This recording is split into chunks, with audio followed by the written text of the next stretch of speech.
আজকে টেনের জীবের প্রভাবমনতার চ্যাপ্টারে কোষচক্র বা সেল সাইকেল সম্পর্কে পড়াবো। এখানে কোষচক্র আমরা দেখলো কাকে বলি, একটি কোষ বিভাজনের পরে এবং কোষের বৃদ্ধি পরবর্তী বিভাজনের শেষ পর্যন্ত ঘটিত ধারাবাহিক ঘটনাগুলোকে পর্যায়ক্রমে যখন চক্রাকারভাবে আবর্তিত হয় তাকে আমরা এক কথায় বলি কি কোষচক্র বা সেল সাইকেল। কোষচক্র বিশেষ করে যেহেতু বিভাজন পর্যায়ে অপত্য কোষ সৃষ্টি হয়, যৌনত্রী কোষ থেকে অপত্য কোষ সৃষ্টি হয় এবং কোষচক্রের বিভিন্ন দশাগুলো একসঙ্গে হয়, সেখানে একটি কোষ বিভাজনের পরে যে বিরতি হয় তাকে আমরা বলি ইন্টারফেজ দশা। সেই ইন্টারফেজ দশা এবং কোষ বিভাজনের যে সাইটোপ্লাজম এবং নিউক্লিয়াসের যে বিভাজন একসঙ্গে হয় সেগুলো পরপর একসঙ্গে মিলেই আমরা বলি কি কোষচক্র। বিশেষ করে আমরা দেখব যে এই কোষচক্রে চারটি ক্রমিক পর্যায়ে বিভক্ত হয়। একটা হচ্ছে G1 বা গ্যাপ 1 দশা, সংশ্লেষ, তারপরে হচ্ছে G2 বা গ্যাপ 2 দশা, এরপরে হচ্ছে M দশা। এই যে G1, S এবং G2কে একসঙ্গে আমরা বলি কি ইন্টারফেজ দশা, আর M দশা, আর সেটা এর মধ্যে M দশার মধ্যে আমরা ক্যারিওকাইনেসিস অর্থাৎ নিউক্লিয়াসের বিভাজন হয়। সেখানে নিউক্লিয়াসের বিভাজন চারটি পর্যায়ে সম্পন্ন হয়: প্রোফেজ, মেটাফেজ, অ্যানাফেজ এবং টেলোফেজ দশার মাধ্যমে সম্পন্ন হয়। এবং সিটাকে যে চিহ্নিত করেছি এটা সাইটোপ্লাজমের বিভাজন, একে আমরা বলি কি সাইটোকাইনেসিস।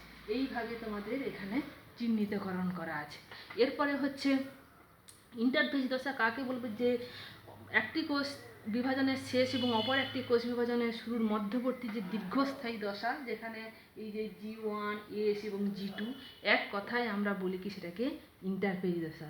এবং এর স্থিতিকাল সবচেয়ে বেশি এবং বিশেষ করে আমরা দেখো একটা কোষ থেকে অপর একটা কোষ বিভাজনের মধ্যে সেই ইন্টারফেজ দশা যে থাকে সেটা মানুষের ক্ষেত্রে 24 ঘন্টা সময় হয়, কিংবা পেঁয়াজের ক্ষেত্রে আমাদের দেখি 15 ঘন্টা, ধানের ক্ষেত্রে 90 মিনিট, 14 ঘন্টা ইত্যাদি আমরা দেখি। এরপর হচ্ছে G1 দশা বা গ্যাপ 1 দশার সম্পর্কে আমরা বলবো। ওই দশায় বিভিন্ন অঙ্গাণু অর্থাৎ কোষের মধ্যে যে মাইটোকন্ড্রিয়া, ক্লোরোপ্লাস্ট, গলগি বস্তু, এন্ডোপ্লাজমিক রেটিকুলা, রাইবোজোম, লাইসোজোম, ভ্যাকুল ইত্যাদি থাকে, সেগুলো বিভিন্নভাবে সুগঠিত হয়ে বিভাজন সক্ষম হতে পারে।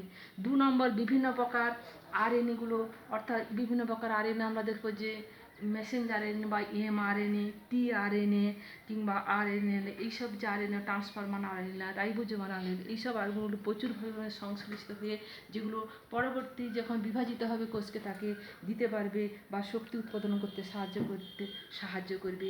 ডিএনএ সংশ্লেষের জন্য প্রোটিন এবং উৎসেচক ইত্যাদিকে সংশ্লিষ্ট করতে সাহায্য করবে।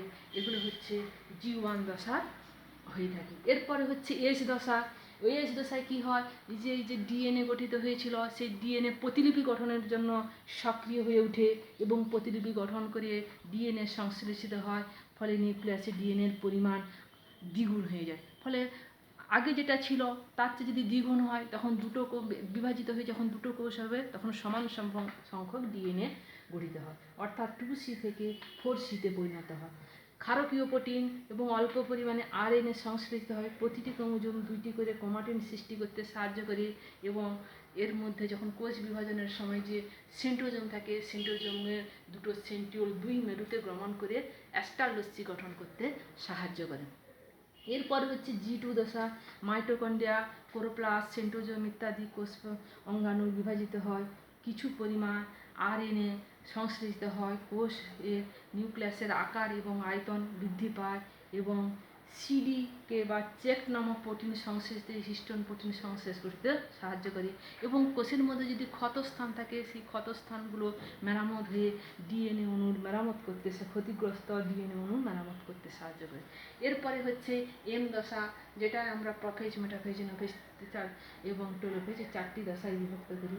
এই এম দশায় আমরা দেখতে পাই না শুধুমাত্র নিউক্লিয়াসের বিভাজন হয় এবং তাকে আমরা বলি ক্যারিওকাইনেসিস, এবং প্রোফেজ, মেটাফেজ, অ্যানাফেজ দশার মাধ্যমে সম্পন্ন হয় এবং দুটি অপত্য নিউক্লিয়াস সৃষ্টি হয়। নিউক্লিয়াসের মধ্যে বিভাজন হয়ে দুটি অপত্য নিউক্লিয়াস সৃষ্টি হয়ে এটি। এরপরে হচ্ছে সি দশায় কি হচ্ছে, নিউক্লিয়াস যখনই বিভাজিত হয়ে দুটি নিউক্লিয়াস তৈরি হয়ে যাবে তখন আস্তে আস্তে কোষপর্দা ভাঁজ হয়ে সাইটোপ্লাজম আস্তে আস্তে ভাঁজ হয়ে এবং দুটো অপত্য কোষ সৃষ্টি করবে। এইভাবে কোষচক্র সম্পন্ন হয়। এরপরে কোষচক্রের গুরুত্ব আমরা দেখব। কোনো বিশেষ করে কোষচক্রের যখন চেক পয়েন্টগুলি বা সিডিকে পয়েন্টগুলো যদি নষ্ট হয়ে যায়, তখন সেখানে অনিয়ন্ত্রিতভাবে কোষ বৃদ্ধি পায় এবং কোষ বৃদ্ধির বিভিন্ন অঙ্গ প্রত্যঙ্গে আমরা যেখানে সেখানে ফুলে উঠতে থাকে তাকে আমরা বলি টিউমার। এই টিউমার যখন ক্ষতিকারক অবস্থায় যায় বা ম্যালিগন্যান্ট টিউমার তৈরি করে, তখন আমরা তাকে ক্যান্সার হিসাবে চিহ্নিত করি। এই হচ্ছে কোষচক্র। কোষচক্রের মাধ্যমে নতুন অপত্য কোষ সৃষ্টি হয় এবং বৃদ্ধি ক্ষয়পূরণ হয়। এই কোষচক্রের সম্পর্কে আজকে শেষ।